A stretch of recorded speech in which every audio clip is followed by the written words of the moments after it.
work we do. You don't have to be on a ship. You don't have to be in the front lines. We have lots of roles for people. Behind the scenes work is more important than being on the ships. Trust me. The most important challenge we have is raising money, and the second is making sure that we get attention for what we do. Being on the ship is almost secondary in a sense. So there's a role for everybody to play if you're interested. You can visit our website, Free Gaza, which is freegaza.org, or as I mentioned, US Boat to Gaza is us2gaza.org. And both websites have lots of information about how you can help and participate. Thank you very much. I appreciate it.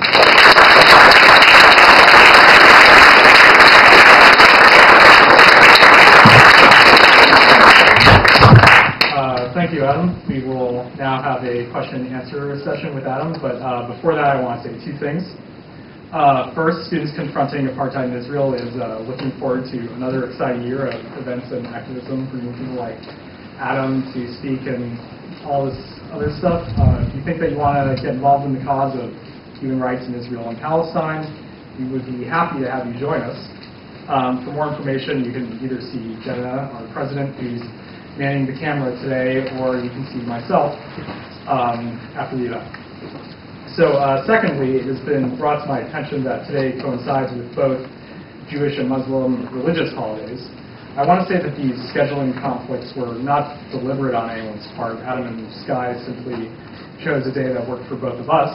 I acknowledge that attending today's event may have been impossible for some due to religious obligations. However, hopefully we can bring back either Adam or someone else from the Free Gaza organization to speak at a later date so the entire Stanford community will be able to attend. Of course, we're also filming the event, and we'll put it up on the internet shortly so everybody can view it there. And with that, we can begin to take questions. So just raise your hand and I'll call on you and you can answer it.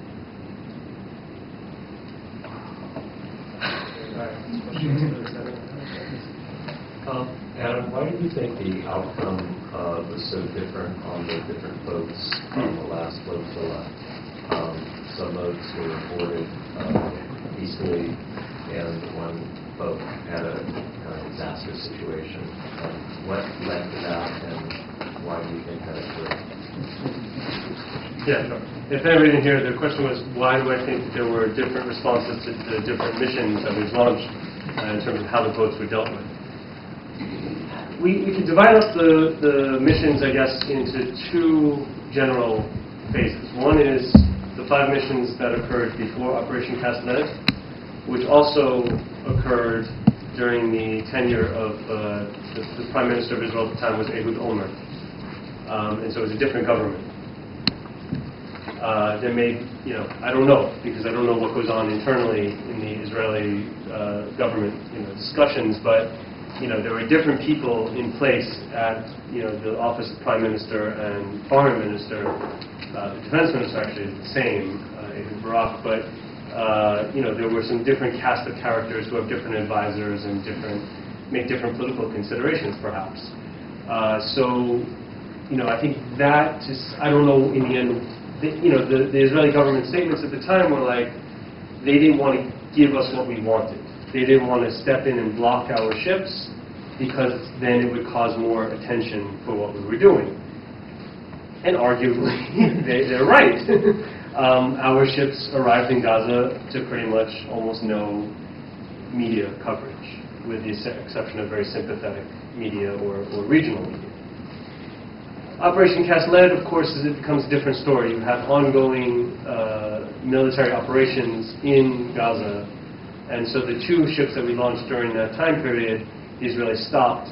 The first one they stopped by ramming. The second one they stopped by basically having their warships kind of cut in front of our ship and almost forcing it to capsize. But basically, the captain decided to turn around for the safety of the people on board.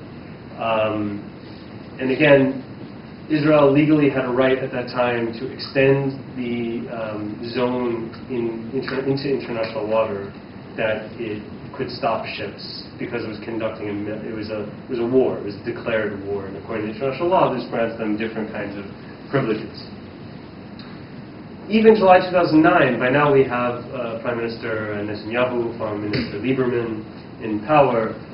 they still decided to stop the ship by simply boarding it, taking control, and taking it into the port without using any kind of, the only kind of physical force they used was, their punching, kicking, that kind of thing. They didn't use any weapons against us. The ship was smaller. There were only 28 of us, I think, on board, and so it was kind of logistically an easier thing to do. We made their lives very hard by having logistically a much different operation for the Israelis, by having so many ships, and by this one Mavi Marmara ship in particular was so big with 600 people on board. You can imagine how hard it might be to take control of that kind of ship. So I think immediately that's why they had live ammunition at their disposal to use right away. We've seen the Israelis use live ammunition against unarmed demonstrators in the West Bank without any need, without any threat to the Israeli soldiers' lives. They've opened live ammunition against protesters. Investigations by the Israeli army have shown this to be true. So this is not unexpected in a sense that in a situation where they're vastly outnumbered, even if there may not be a direct threat or any kind of threat to their lives, that they would use this kind of force. I think the Israelis themselves have now admitted to having had badly prepared for the mission, not come equipped with the right. They sent after us, the soldiers who came, the units that came after us are their commando units, their elite commando units, who are trained to fight. These are not units that are trained to deal with civilians. And so there was apparently a debate within the Israeli military as to which unit to use. Do you use the unit that doesn't have experience at sea but has experience with civilian protesters, or do you use your elite commando unit that has the experience at sea? They chose the elite commando unit. And I think the results represent the kind of training and sort of approach that they take towards conducting these operations. So I think that helps explain some of it. However, we also have to look at the political side. And the political side is that before the ship set sail, the statements coming out of the Defense Ministry, the Foreign Minister's office, not from the Prime Minister himself, but certainly from deputies, were that these ships would be stopped at all costs, that nothing would be held in reserve in order to stop the ships. I think, Lieberman even threatened, death for people who would come. There is certainly at least a viable argument to be made that it was intentional use of lethal force to discourage any future missions.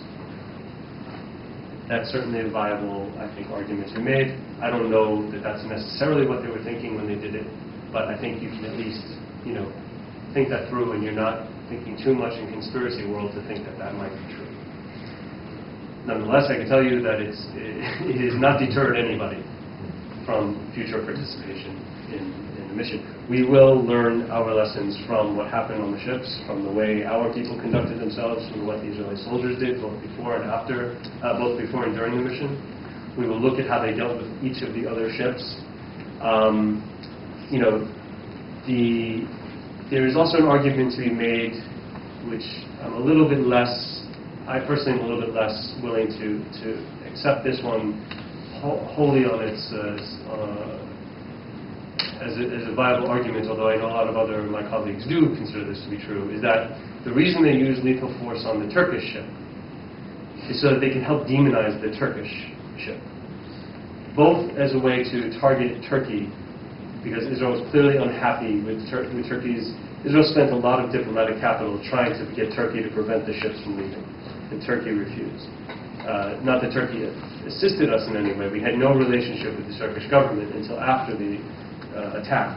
But we do know that the Israelis tried to put a lot of pressure on Turkey to not let the ships leave the Turkish ports, and Turkey refused to listen. So it could be that a message was being sent to Turkey, but furthermore, it could be that in attempting to demonize Turkey, it made it easier for Israel to try to demonize the IHH organization, to claim that this was a vote of hate, that this was an Al-Qaeda vote, all that kind of stuff we heard. Of course, none of it has panned out in any way whatsoever. All the passengers who were on board the ships were released almost immediately, after 2 days of being held in detention, were sent back to Turkey. Nobody was held for prosecution of any kind whatsoever. So the argument falls short in terms of Israel's trying to